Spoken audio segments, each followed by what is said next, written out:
This frame is made to hold a mini iPad. It's made from 3/4 by 3/4 KD pine.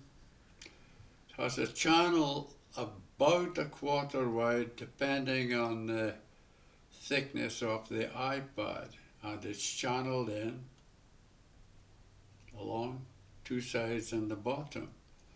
Once you set the channel to the width of the iPad, you mount the corners to the width of 8 3/4 by 4 3/4, mounted and glued together.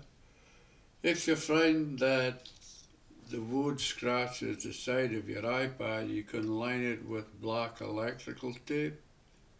That will suffice to save you scratching the side.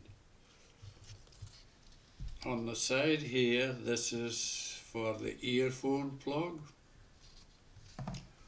On the other side, the large hole allows you to charge the unit.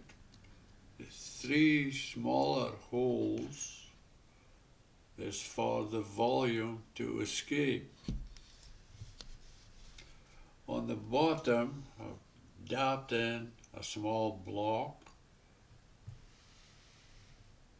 to which is attached a Lexan plastic quick release plate and some felt pads.